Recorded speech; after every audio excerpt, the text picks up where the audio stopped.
No, muy buenas noches. Teníamos algunos días de no vernos para conversar sobre la situación del país, que realmente, bueno, nos tiene a todos así como en vilo. Eh, la diputada Brenes, bueno, ella es una mujer que se ha hecho sentir y créame que para nosotras es muy, muy importante eso, que no es solamente una mujer más que va a la asamblea, sino una mujer con criterios, con una concepción clara de país. Entonces, ella ha estudiado en la Universidad de Panamá, también lo ha hecho en el extranjero. Su área como de experiencia y trabajo profesional ha sido todo el ámbito de la administración de empresas. Y bueno, creo que de eso ha podido mostrar bastante en el ejercicio dentro de la Diputación.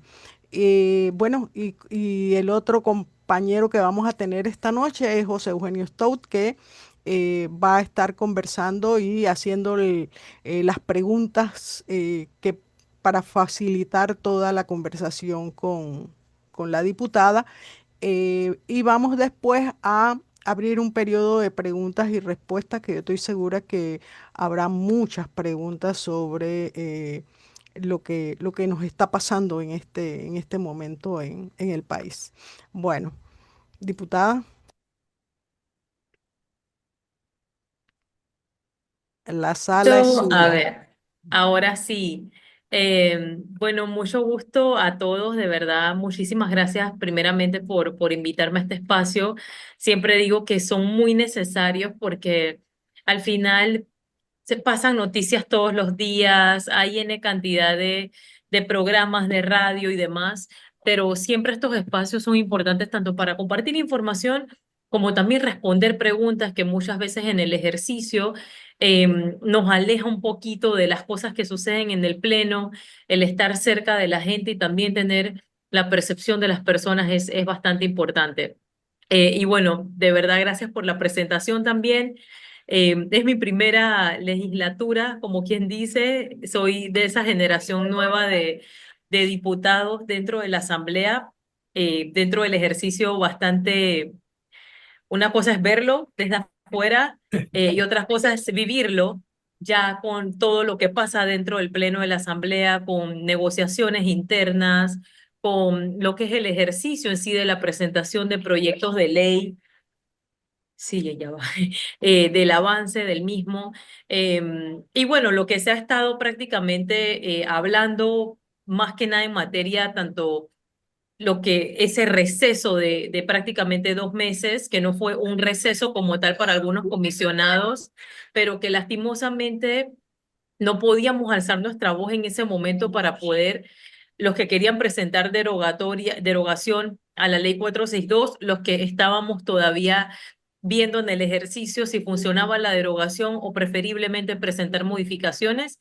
Y bueno, parte de lo que hice esta semana, el día de ayer, fue presentar esas modificaciones a la ley 462, principalmente porque siempre dentro de lo que fue y que yo hasta el sol de hoy siempre he dicho que la ley de la Caja de Seguro Social iba a ser la más importante de este quinquenio. ¿Por qué? Porque estamos hablando de la seguridad social, estamos hablando de un sistema que hemos tenido por mucho tiempo y que habla de la solidaridad, pero también por otro lado, los estudios actuariales, el factor de pensionamiento, el sistema nuevo que iba a traer.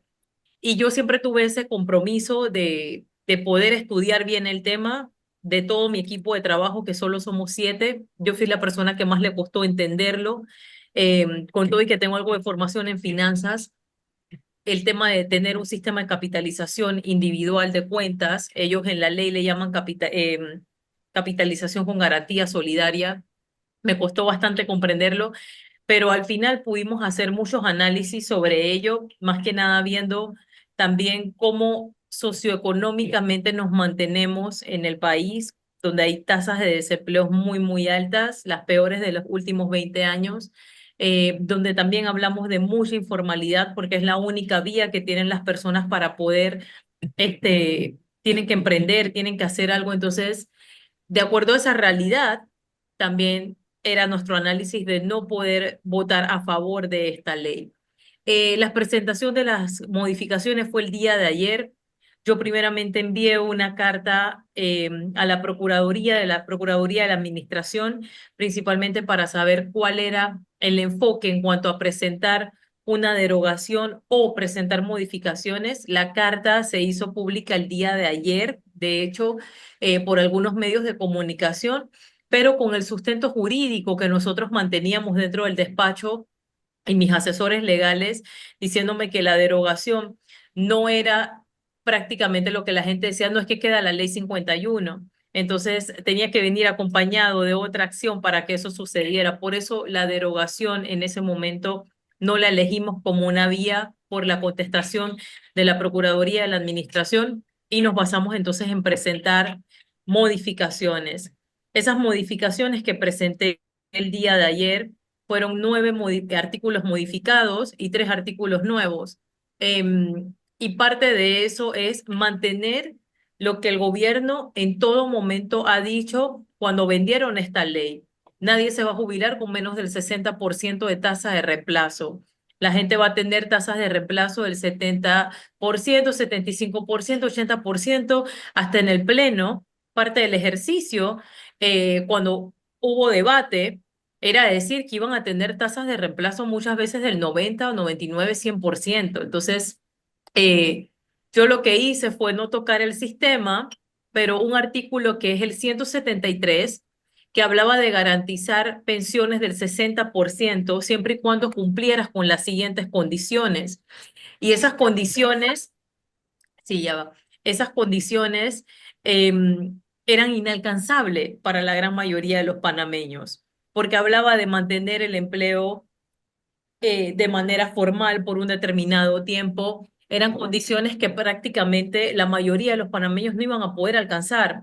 Entonces yo eliminé las condiciones y esta propuesta nosotros, varios diputados de mi bancada, es decir, los que nos mantuvimos en votar en contra, nosotros presentamos esta propuesta en segundo debate. Una vez se presentó, nosotros presentamos sin condiciones y quedó ahí, nunca fue admitida. Y es que el 70% o más de este proyecto de ley, desde que llegó en el mes de noviembre a lo que salió ya aprobado por la Asamblea, el 70% eran modificaciones a último minuto por parte del Ejecutivo, una propuesta que iban cargadas no de lo que las personas habían propuesto ni siquiera en la Comisión de Salud, y yo tenía argumentos suficientes para poder decir que lastimosamente yo no iba a apoyar esta ley. Incluso 30 artículos se presentaron y nunca fueron debatidos.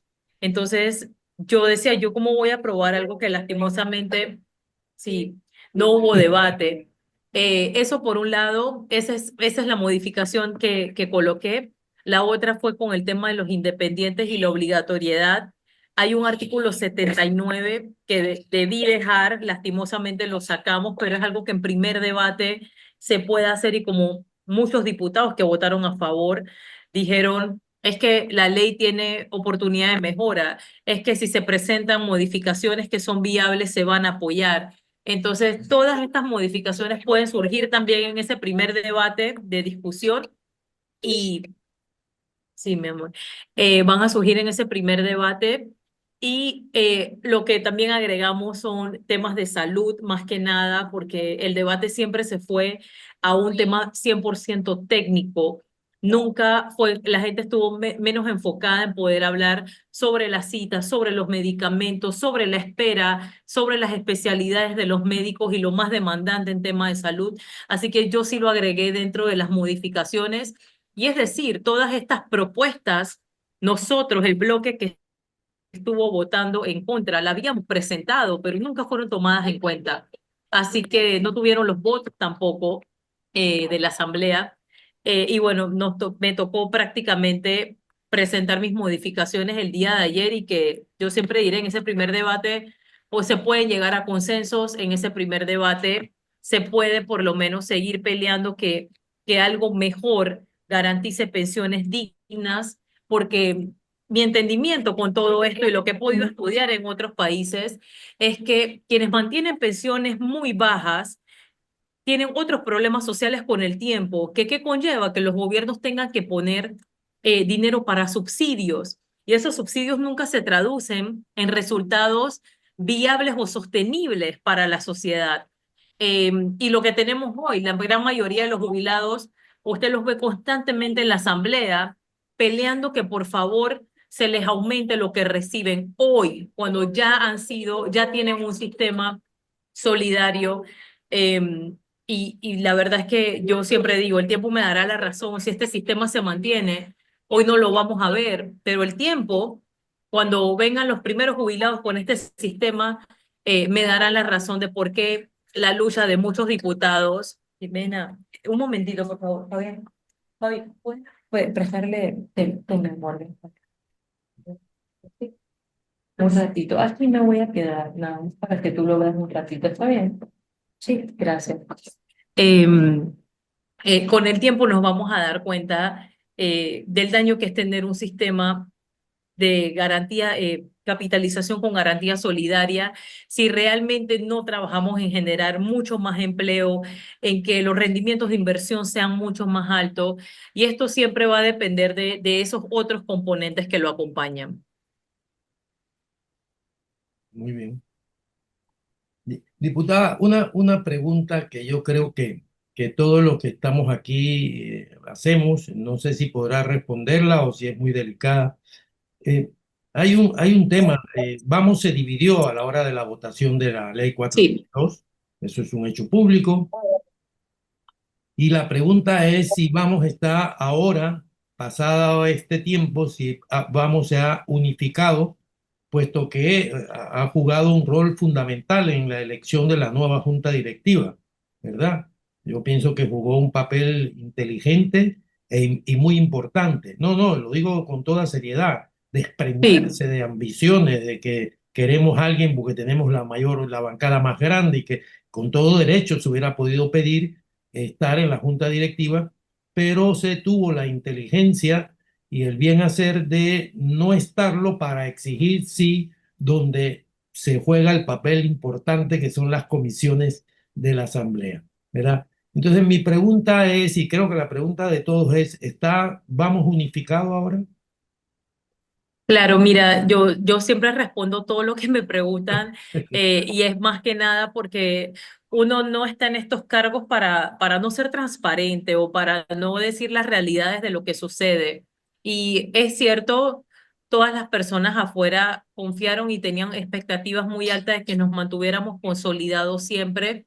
Sin embargo, han surgido, como en todas familias, como en todos partidos políticos, como en todas organizaciones o temas políticos, suceden diferencias de pensamiento y eso hay que respetarlo.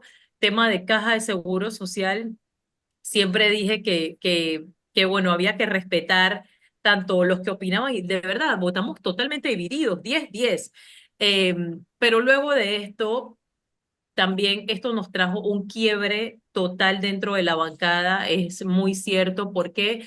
Porque en la defensa de nuestros argumentos cada uno, eh, algunas personas que no estaban contentas con la ley, entonces iban y lógicamente mostraban sus descontentos con los que sí. Entonces, eso era algo difícil de controlar internamente para los diputados que votamos en contra de la ley. Sin embargo, hoy en día, ese 1 de julio fue crucial, ¿por qué?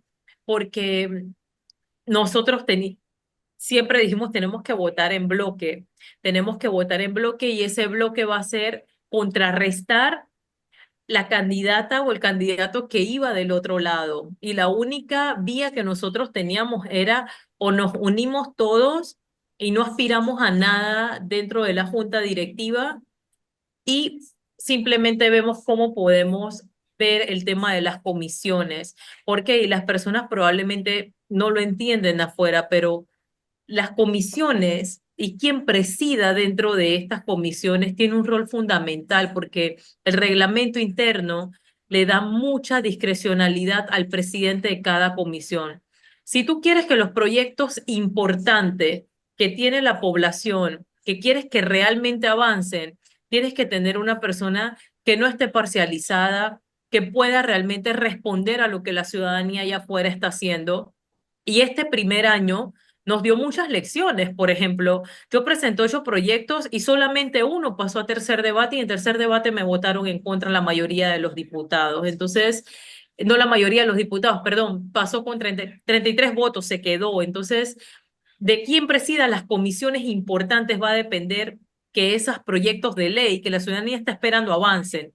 Entonces nos mantuvimos en, vamos a ver, vamos a esperar, dentro de la figura de consenso en esas negociaciones salió el señor Jorge Herrera y nosotros decidimos que, bueno, íbamos a apoyarlo. Habían muchas noticias que habían diputados de nuestra bancada que se iban a abstener dentro de esa lista. Lógicamente, estaba yo como una de las personas pero esto totalmente, sabe, nosotros prácticamente a último decíamos tenemos que votar en bloque por más que nada ese 1 de julio fue de verdad a nivel político. Yo nunca había presenciado el matraqueo tan grande que había. Entonces, eso me impulsó mucho más a que, de verdad, los que probablemente estábamos así como que no sabemos qué hacer, teníamos que votar diferente, o sea, no podíamos favorecer a la otra parte por nada de este mundo. Y se espera que los próximos proyectos, por ejemplo, los proyectos o temas muy, muy importantes, nosotros podamos votar consolidados. Que no pase lo que nos pasó con Caja de Seguro Social, aunque también era un tema de mucho, tanto habían ideologías como también temas de muy profundos de personas que habíamos podido estudiar cómo funcionaba este sistema y también no íbamos a cambiar nuestra posición, me explico, pero sí se espera que por lo menos podamos trabajar juntos en los temas que son mucho más beligerantes. Diputada, otra pregunta, y disculpe que yo me transforme en una especie de interrogador, pero es que lo hago No, en no nombre, pasa nada. yo sé que todos los que estamos aquí, y quiero decirle que en YouTube nos llegan a ver hasta 10.000 personas. Eso en Eh, 48 horas está así, efectivamente, en 48 horas está en YouTube. Otra pregunta que le quería hacer. ¿Cómo va el tema ahora mismo de la negociación de las comisiones? ¿Va a terminar eso en el Pleno? ¿Se pueden llegar a acuerdos antes de llegar al Pleno? ¿Cómo va eso? Explíquenos un sí, poquito para claro, estar lo informados. principal. Yo creo que para todos los que están dentro de las negociaciones, que de verdad siento que ha sido bastante agotador para quienes están dentro de las negociaciones, es poder llegar a un consenso. Esa es la primera vía, poder llegar al consenso de cuál es la proporcionalidad de cada, y no por bancada, sino por nómina de consenso, como lo dice el reglamento interno. Las personas no entienden muchas veces que una nómina de consenso, por ejemplo, es lo que pasó, lo que sucedió en el primer periodo. En el primer periodo era tanto la bancada Vamos, que en ese momento eran 20, como también Patsili, que nos estaba acompañando, y las 4 personas de Moca, 3 personas de Moca. Hacíamos un total de 24. Entonces, eso era una nómina de consenso.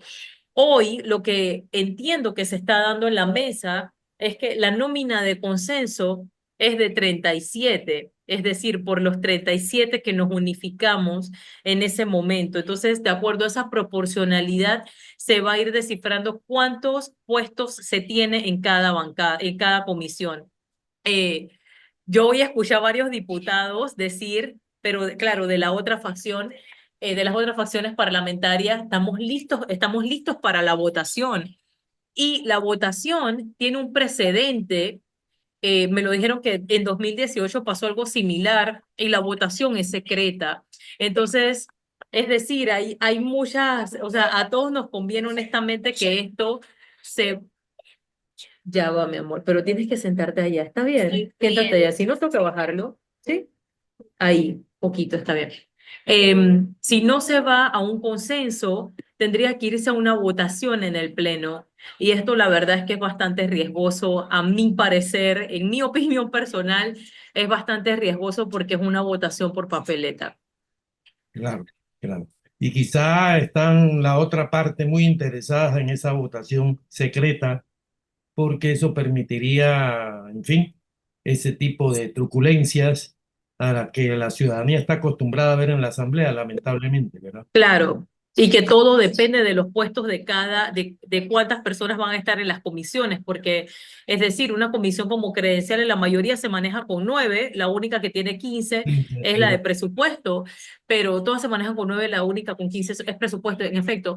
Pero el tema principal es que dependiendo de los puestos que les toquen, es decir, podría ser 2 RM, 2 PRD, uno de la mixta en credenciales y quedan solamente 4 puestos para el resto. Y estos 4 puestos no llegan a una votación para poder alcanzar la presidencia de esa comisión. Entonces, todo va a depender de esa conformación proporcional que se dé para las comisiones. Claro, bueno, estamos en una situación muy delicada que además va a marcar el futuro del desarrollo legislativo del país, ¿verdad? Es correcto. Un país que está inmerso en una situación muy compleja desde todo punto de vista, ¿verdad? No Sí, es correcto. quisiéramos ver que todo salga adecuadamente. Ojalá, lo deseamos todos. Créame que estamos expectantes en ese sentido. Y Sí, una, claro. quizá una última pregunta. ¿Se tiene previsto alguna ley sobre el tema fiscal o sobre contrataciones públicas más adelante?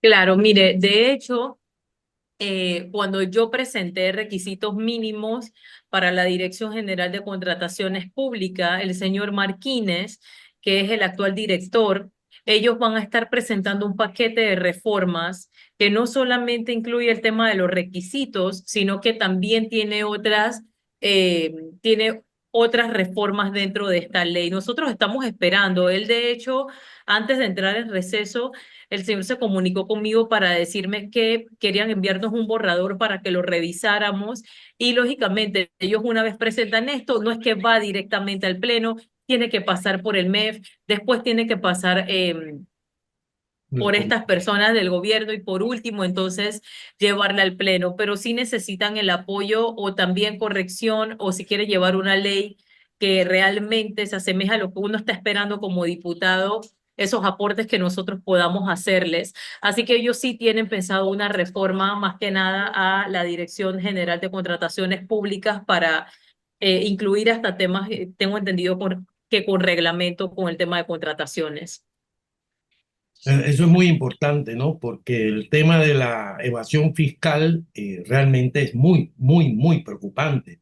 Cuando el país Sí, está necesitado desesperadamente, no de aumentar impuestos, sino de recaudar lo que corresponde recaudar, y la evasión es enorme, ¿verdad? es Enorme. correcto, es correcto. Y todo lo que se podría hacer con ese dinero que lastimosamente no es como una pérdida, pero si en verdad no se hacen los correctivos a tiempo, vamos a tener cifras muchísimo más altas en el tiempo. Sí. Mm. Tenemos dos manos levantadas. Sí, diputada, vamos a abrir el espacio de preguntas y respuestas porque además pienso que usted tiene cierta prisa más que justificada. Le agradecemos su presencia aquí. Ya sabemos, de verdad, sabemos el esfuerzo que ha hecho y que está haciendo para estar con nosotros. Así que Sí, no, no se preocupe. Gracias, señor vamos José. a darle la palabra a Guillermo García, ¿verdad? Que está pidiendo hacer algún tipo de intervención o pregunta. Guillermo. Buenas noches, Monchi. Muchas gracias. Tengo problemas con la cámara, así que me dispensan. Saludos, Alex. De verdad, felicidades por el buen trabajo que está realizando. Sí, yo tengo una pregunta y va dirigida o enfocada básicamente a lo que señaló Monchi hace un rato, que si se va a lograr unificar la bancada de Vamos en torno al tema acá del Seguro Social. Yo lo veo muy difícil porque hay posiciones radicales en sentido contrario a modificar la ley dentro de la estructura de Vamos. Pero yo te preguntaría más allá, ¿cómo tú ves el ambiente en términos generales de los diputados y sobre todo los 48 diputados que votaron en favor de esta ley para entrar a discutir, a analizar una posible modificación? Yo leí las modificaciones que tú propones el día de ayer, me parecen muy interesantes. De hecho, tendría algunos cuestionamientos respecto al tema de el financiamiento, pero es muy corto el espacio para poder hablarlo, así que podríamos hablarlo en otro Sí. momento. Pero, ¿cómo tú ves el ambiente específicamente de los 48? No puntualmente cada uno de ellos, ¿no? Pero en términos generales, en torno a la posibilidad de entrar a discutir estas modificaciones a la ley 462. Saludos, mi amiga. Gracias, mi querido Guille. Y bueno, mira, yo te comento que yo a los diputados de mi bancada sí les hice saber que yo iba a trabajar en modificaciones y que iba a estarlas presentando. De hecho, les di copia a los diputados que igual votaron a favor de la ley, explicándoles prácticamente los cambios que estaba haciendo dentro de ello y donde también estoy colocando una fuente de financiamiento que a nosotros, ya te digo, nosotros presentamos estas propuestas de segundo debate y ni siquiera fueron revisadas. Para algunos era como, es que hay que entonces modificar otras leyes para que haya fuentes de financiamiento y nosotros estábamos colocando, sabes, como 20% de los ingresos brutos de la lotería, o sea, de distintas cositas a empezar a sacar un poco. Y eso yo lo incluí en estas modificaciones. Pero el ambiente como tal, es decir, los diputados, sabes, que nosotros votamos en contra, estuvieron de acuerdo, me firmaron, me apoyaron. Hay otros que he escuchado que van a presentar modificaciones, pero como todo, Guille, en la asamblea se gana con votos, esa es la realidad y todo va a depender quienes conformen la comisión de salud. ¿Por qué? Porque en esa comisión esto va a caer en ese primer debate y luego de ahí ya entonces en el segundo debate es donde lo que salga de las modificaciones del primer debate van a caer en el pleno y vamos a poder entonces tanto debatir como también llegar a los votos. Y la realidad es que, digo, yo no es que no quiera como demostrar que tengo esperanza en ello, pero yo espero honestamente que por lo menos parte de las modificaciones que se están haciendo se puedan rescatar. Y más que nada, al final el gobierno, los voceros del gobierno en todo momento han defendido que nadie se va a jubilar con menos del 60% y que no van a haber jubilaciones con menos de este porcentaje. Tengo muchos videos donde el director defendió su porcentaje y muchos más alto del 60%, y la única entrevista que he visto contraria a ello ha sido del ministro Chapman el domingo este que pasó. Sí. Edgardo, ¿qué pregunta tienes Sí, o qué participación?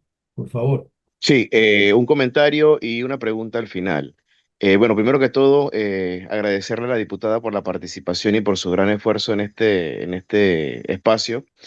Usted ha dado en un punto clave. La gente no se imagina o no espera lo que se le puede avecinar en lo que respecta a las pensiones con el modelo que se tiene actual.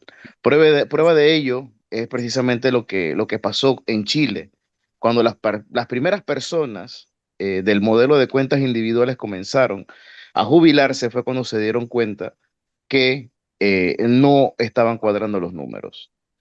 Y tal como lo dijo Guillermo hace poco en su intervención, hay posturas extremadamente radicales y acérrimas, incluso de las personas que defienden la ley. Ahora, con respecto al tema de la ley, ya para ir aterrizando, yo he denominado esto más que una ley, por lo menos como para la visión del presidente, es más que todo como un dogma de fe o una verdad irrefutable, a tal punto que ha dicho de que él no va a sancionar ningún tipo de modificación que se le haga a la ley.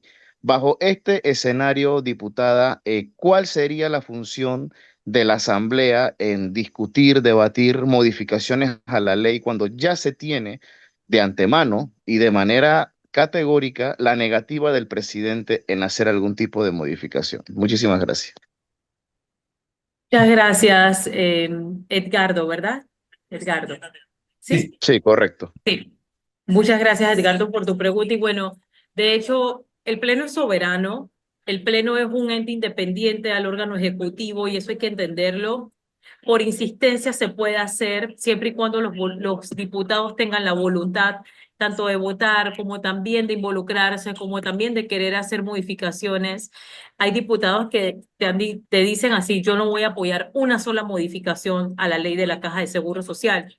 Y uno sabe por lo menos con quienes no puede contar para esto, pero yo siempre he dicho que, por ejemplo, la población y la ciudadanía tienen la última palabra y esto se demostró en este último periodo con el tema del contrato minero. Ninguna ley es perfecta. Entonces siempre van a haber oportunidades de cambio, de mejora y también va a importar esa fiscalización que cada persona o cada ciudadano le pueda dar a su diputado si está haciendo, si está realmente respondiendo a la ciudadanía.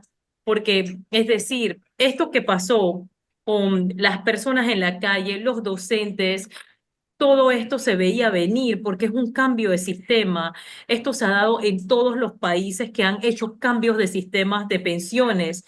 Entonces, no es nada ajeno. Sin embargo, en el tiempo han reconocido que han tenido que hacer cambios porque no da, lastimosamente, digo, las personas que estuvieron involucradas en poder hacer cambios a esta ley en este año estuvieron también involucradas en el pasado para hacer cambios de sistema o agregar sistemas a nuestro sistema de pensión. Así que yo sí pienso que hay que respetar tanto la separación de poderes como también yo no creo, digo, recientemente la diputada Yarelis por insistencia también estuvo con un proyecto de ley y pasó con los votos. Entonces, yo creo que es importante también ver si su diputado está respondiendo a la ciudadanía o lastimosamente por temas no puede hacerlo. Muy bien. Ignacio, Muy Ignacio, buenas noches, déjame ver si pongo la cámara, si sale, no sé. como quieras, Ignacio, te escuchamos perfectamente. Ok, no quiere salir. Ok, diputada, mire, solamente le quería hacer un comentario que a lo mejor usted lo sabe, pero que a veces hay que recordárselo a los diputados. Chile fue el precursor de las cuentas individuales y los movimientos que se dieron hace apenas pocos años que los jóvenes fundamentalmente salieron a las calles y todo lo demás, uno de los detonantes significativos fueron las cuentas individuales, porque ellos vieron lo que le estaba pasando a sus tíos, a sus abuelos, a sus padres, y eso era lo que ellos iban a recibir. Y esa era parte del compromiso que tuvo el gobierno que entró, que está ahora mismo, y que el año pasado modificaron las cuentas individuales. ¿Y sabe usted a qué la pasaron? A fondo mixto para mejorar las pensiones. Y aquí pasamos de ese fondo mixto que debimos haberlo mejorado a cuentas individuales, netamente. O sea, pasamos a peor. Y como usted dice, está difícil que se pueda mejorar algo, pero bueno, hay que hacer el intento. Pero no entiendo la tosudez si ya Chile ha demostrado, un país entero, que cuentas individuales solas no funcionan. Y como usted dice, a la larga no lo vamos a ver. Yo seguro que no lo voy a ver. Quizás usted sí pueda, pero yo que vaya, no lo voy a ver. Pero es seguro que esos jóvenes de aquella época, de esa época, van a protestar. Y los que no protestaron o no protestamos hoy, pues se la van a ver a gatas. Porque no es lo mismo los 1000 que él hablaba hoy, que iban a tener 300 hoy, esos 300 en 20, 30 años les va a hacer 10 centavos. Gracias, diputada. Muchas gracias por sus comentarios, señor Ignacio. Y en efecto, es así. Nosotros cuando veíamos cómo se sacaba el cálculo y por más que me refutaban que no, que 30% no iba a ser, siempre lo veíamos en función a que, por ejemplo, el 70% de la población está por debajo de los $1,000, 700, $800 de salario. Entonces, lastimosamente yo escuchaba un diputado que tenía parte de razón, decía, el problema no es el sistema, porque este sistema podría funcionar porque es un ahorro individual de cada persona. El problema es que no tenemos salarios altos y el problema mayor es que no tenemos trabajo. O sea, entonces son dos factores que también no podríamos satanizar el sistema como tal, pero sí la coyuntura actual en la que se encuentra el país que no va a permitir que lastimosamente la mayoría de las personas tenga pensiones dignas, suficientes para poder retirarse los últimos años de vida, que yo siempre digo, lo más cruel que le puedes pasar a alguien es que ha trabajado tanto tiempo y que al final se dé cuenta que tiene que seguir trabajando porque lo que tiene es totalmente insuficiente para poder tanto sobrevivir con la canasta básica, con lo alto que están las viviendas, y que cada gobierno nos demuestra que terminamos peor que el anterior. Entonces, yo creo que no es saludable colocar la carretilla por delante del caballo. Era demostrar que tú podías aumentar tanto las inversiones como también atraer empleo, como también atraer la inversión extranjera, como también recuperar todo lo que se ha quedado sin cobrar por parte de los empleadores, el empleador a la caja de seguro social y entonces proponer algo distinto, pero todo se hizo, claro, en el primer año por la narrativa de tenemos una caja de seguro social insostenible, no se puede, hay que hacer cambios al sistema y lastimosamente el índice de desempleo sigue aumentando. Eh, Tenemos más personas todavía en informalidad que estamos obligando a pagar, los estamos obligando a afiliarse cuando ni siquiera saben si se van a poder jubilar. Entonces es bastante injusto. Manuel Castillero. Manuel,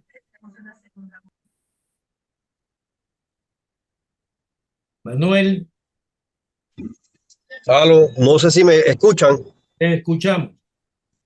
Bueno, primero que nada, un saludo para todos y todas. Yo voy a el volante por tal motivo, no estoy muy cómodo, pero igual quiero, ante nada, felicitar a los diputados de Vamos que votaron en contra del proyecto.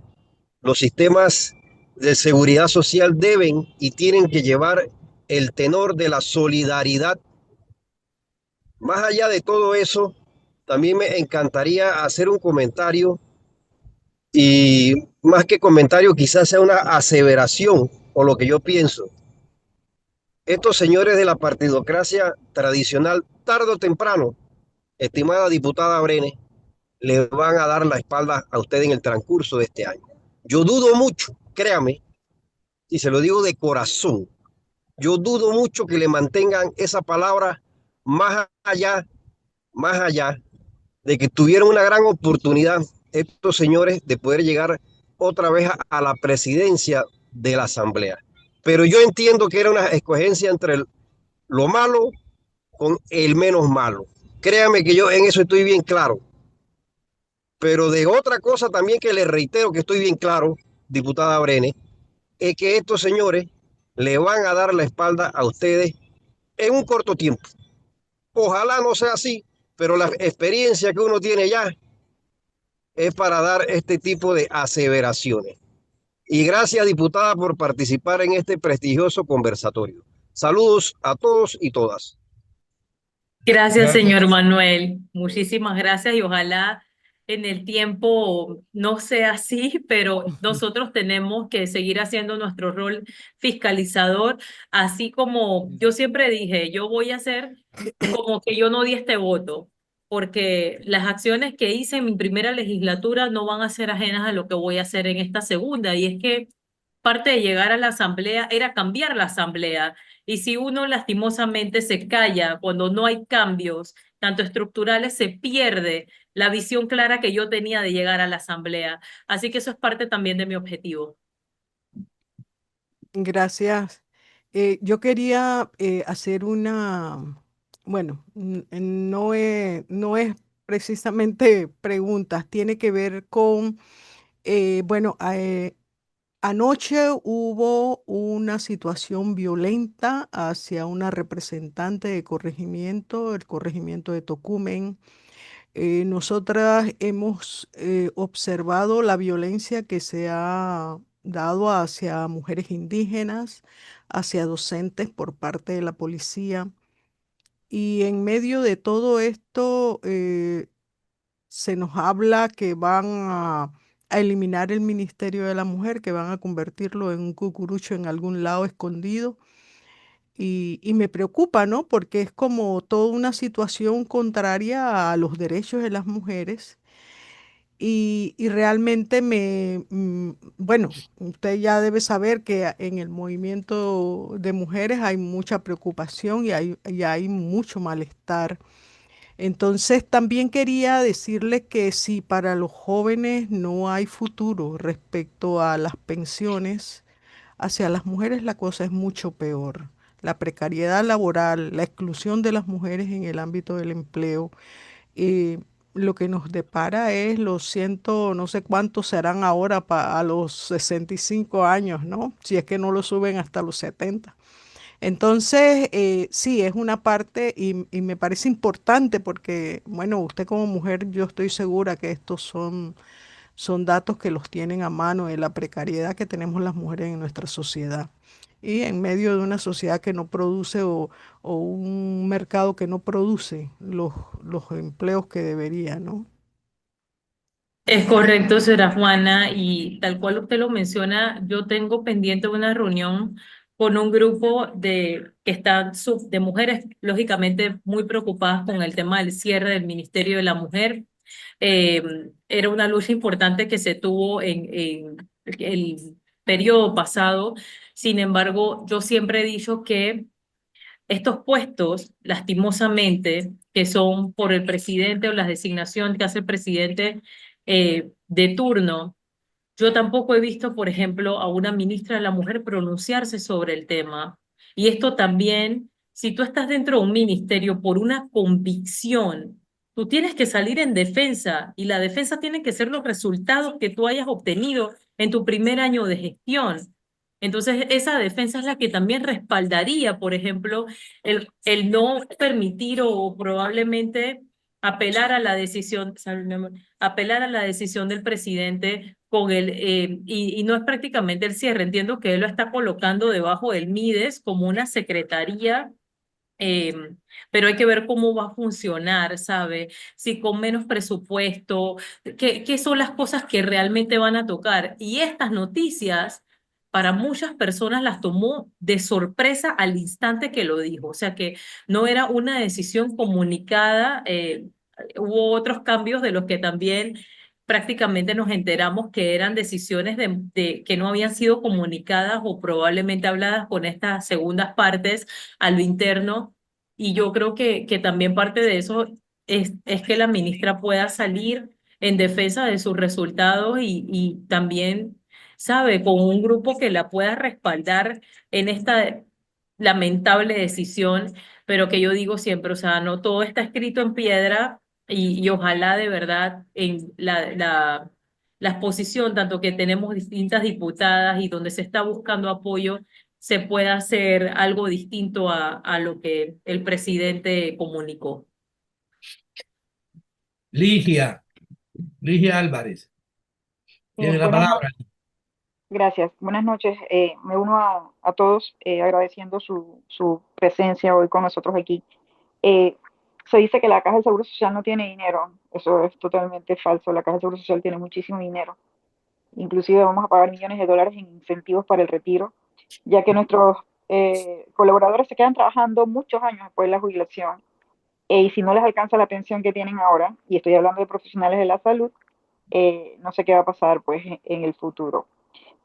Una de las cosas que he escuchado y que me comentan personas pues allegadas al gobierno es que las reformas o el cambio del sistema de pensiones obedece a presiones de las entidades financieras y que si no se daba ese cambio en nuestro sistema de pensiones no iba a haber financiamiento, es decir, que nadie nos iba a prestar dinero y que eso iba a traer pues un caos en la economía del país. Y otro tema que también me gustaría, porque va a venir próximo, es el tema de la mina. Sabemos las intenciones que tiene este gobierno de reabrir la mina, con todo y las protestas que se dieron, pero muchos consideran que esas protestas se dieron en base pues al contrato y no en sí a la actividad minera. ¿Cuál sería su opinión al respecto? ¿Y cuál sería su posición? Gracias.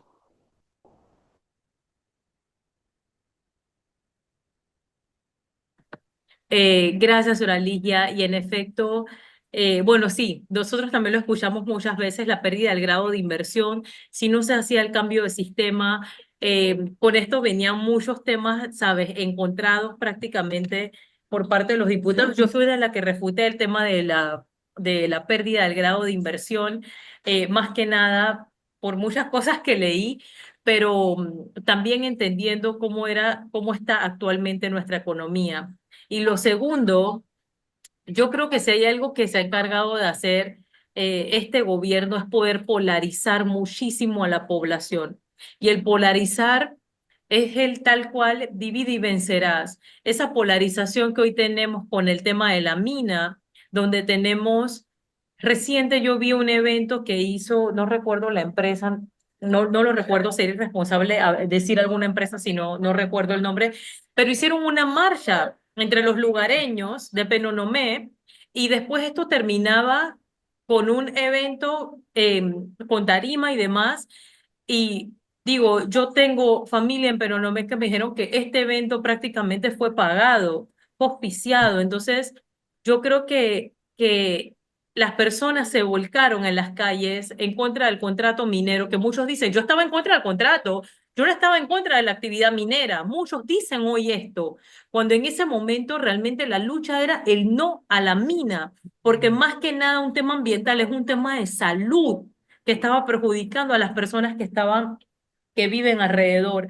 Entonces, lastimosamente, este es un tema que aun cuando el presidente dice, porque esta es la otra parte que yo he podido leer del presidente, el presidente se ha dedicado a no pasar los temas que le competen a la asamblea, no los ha querido pasar por la asamblea. Y puede que con la mina, como ya lo ha manifestado, esto no va a pasar por la asamblea, pero los diputados tienen el deber de jugar su rol como diputados y que si estamos hablando de tipos de contrato o algo que tenga que ver con la mina, traerlo a la Asamblea Nacional. Ese es el rol del diputado. Hay que ver cuántos van a querer pelear que esto pase, ya sea por una comisión de comercio o pase por una comisión de ambiente. Pero por eso hay que estar muy pendiente de los diputados, cómo va a ser su actuar en cuanto a este tema. Viene Río Indio también. Entonces, son temas muy importantes que para mí uno va a ser más importante que Caja de Seguro Social. Ha sido una lucha titánica, pero hay mucha polarización con el tema de mina. Así que hay que ver cómo va a venir esto a la asamblea, si va a venir a la Asamblea Nacional y cuántos diputados realmente van a querer jugar su rol en cuanto a ello. Creo que esas eran las dos preguntas. Sí, sí. Diputada, yo tengo un encargo que debo cumplir y ese encargo es una declaración que quiere hacer todo el grupo, los organizadores, todos los pertenecientes a los que generamos estos conversatorios, que es nuestro manifiesto de solidaridad total y plena con la representante Arielis Barría, que nos pareció realmente una situación vergonzosa lo que ocurrió ahí, cómo se agredió, porque además están los videos, ¿verdad? Y, y me parece que se agrava la situación cuando el gobierno miente. Esto sí que es aún más preocupante, porque se puede reconocer un error, aplicar sanciones, tomar medidas correctivas, pero si usted miente es que está avalando lo actuado, ¿verdad? Y el problema no es si la representante tiene o no tiene una fractura, sino que vimos todos cómo fue agredida, ¿verdad? Toleteada, esposada, aprendida, agredida en términos generales. Yo creo, y ese es el mensaje que me han pedido que le transmita, que esta situación es tan preocupante que unida a otros hechos, casi nos llevan a pensar que se va haciendo una necesidad nacional de construir una alianza por la defensa de los derechos y libertades democráticas, ¿verdad? Porque esto no puede continuar así. No podemos continuar con una institución que miente públicamente pese a que están los videos en que se ve clarísimamente cómo es agredida la representante. Así que, y esto nos hace pensar que esto o se detiene ahora o creamos condiciones para detenerlo y esa alianza por la defensa de los derechos y libertades democráticas se va haciendo cada vez más urgente e importante. Quería transmitirle esa preocupación de todo el mundo.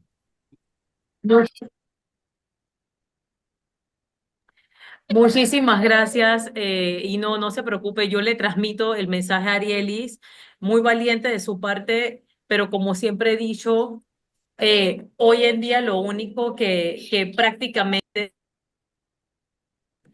Hoy en día lo único que en verdad ha demostrado el gobierno que quiere hacer es amenazar, amedrentar, dividir, polarizar, crear miedo, porque que, que muchas personas más adelante no estén en la calle únicamente es el miedo a la represión. Entonces, lastimosamente, es como nosotros lo hemos entendido. Y nos hemos solidarizado con Ariel y también hacer otras acciones, como citar al ministro y también para hacerles cuestionamientos dentro de la asamblea. Pero yo siento que no es algo que va a acabar solamente, o sea, estamos empezando, ¿sabes? Estamos empezando y si no nos ponemos serios con lo que es la defensa de los derechos humanos, porque el libre tránsito no está por encima del derecho a la vida. Y yo creo que muy pocas personas lo han entendido, porque dicen, ¿por qué tienen que protestar? ¿Por qué tienen, o sea, la protesta va a ser siempre legítima cuando uno está hablando de derechos fundamentales como el agua, como, o sea, es imposible que una persona pueda sobrevivir 7 días de la semana sin agua. Entonces todo esto se convierte en un negociado. Yo hablaba de la gran diferencia que es tener un presupuesto. A ver, sírvele jugo ya para ir. Ya familia va a servir, mi amor. La gran diferencia que es tener un presupuesto de 1.000 millones de dólares para el estamento de seguridad, que lógicamente tiene distintas instituciones, a tener un presupuesto que inicialmente se pidió de 935 millones para el IDAN y que solamente se le otorgó 400 millones de dólares. Y que con esto, o sea, se piden préstamos internacionales como el que se aprobó el día de ayer de 75 millones, pero en verdad no son para resolver las crisis que realmente el país está esperando. Entonces, yo creo que los que tienen, digo, los diputados, pero más allá, los gobiernos locales, un alcalde, un representante que va a la calle con su gente, que como autoridad no ha podido lograr esa respuesta. Y esos resultados positivos para su comunidad, cualquiera se vuelca a la calle a poder apoyar a su gente. Y eso es lo que habla de tener tanto la empatía, pero también ese sentido de pertenencia con la gente que te dio ese lugar. Yo creo que yo, como siempre lo he dicho, yo no me puedo quedar callada en este pleno porque hoy son los bocatoreños, después fueron los docentes, después los bocatoreños. Mañana puede ser fácilmente algo como lo que pasó en Tocumen, pasa en San Miguelito, o pasa en San Francisco, o pasa en cualquier parte del país, y no puede ser por ningún motivo aceptado, porque entonces estaríamos viviendo con miedo. ¿Y qué es lo que está queriendo el gobierno? Que todo el mundo se une y vaya a la calle. ¿Cómo lo van a hacer? O sea, ¿cuántas personas vamos a estar hablando que van a salir afectadas de esas protestas? No es lo mismo ir a una protesta, cerrar calle aplaudiendo, a que tú tengas un tolete en la mano, a que prácticamente con lo que te vistes para tu protección cuesta alrededor de $1.000. ¿Me explico? Entonces, es una defensa prácticamente que deja muy debilitada a la sociedad. Pero bueno, hay que seguir y yo creo que parte fundamental que le toca a los ciudadanos es poder hacer desde ya ese mapeo de si su diputado, su autoridad local está respondiendo a sus intereses o está respondiendo a los intereses de alguien más. Siempre va a ser importante hacer esa reflexión y ese análisis. Bueno, diputada, de verdad que le agradecemos el tiempo que nos ha regalado. Eso es un regalo precioso el que nos ha hecho hoy. Ojalá se repita, tenga el tiempo para volver a que conversemos. Estoy seguro que Sí, ha generado el interés de todos los participantes Mm. y la dejamos en libertad para atender a los importantes de verdad. claro, claro. Aquí rapidito, antes de irme, se los presento. Este es mi hijo de 10 años, Fabián. Es Fabián, ¿qué tal? beisbolista, Hola. beisbolista, buen alumno. Y esta es mi chiquitinga que grita, que quiere todo a la vez. Bueno, Jimena, de 3 años. Bueno, va a cumplir 3 años prontito. muy bien. Muchas gracias, Que Muchas diputada. tengan gracias. feliz noche y gracias por escucharme. Gracias a ustedes. Gracias. Bueno, los que Bueno, quedamos con un poquito más de tiempo, si tienen algún comentario, alguna pregunta por la intervención de la diputada, que ha sido brillante, ha sido muy clara en su posición, bueno, podemos todavía unos 5, Edgardo, yo creo que Edgardo tenía la mano Sí, levantada. ¿sí? Ah, sí, no. precisamente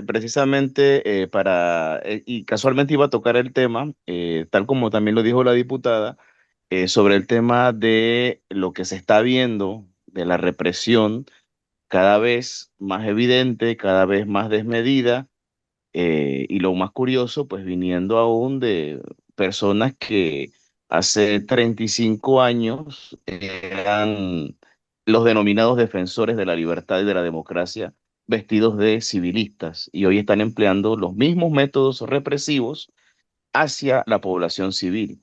En este caso, pues a los que están simplemente pidiendo derechos básicos, como lo es el agua. Muy lamentable lo sucedido anoche con la representante de Tucumán.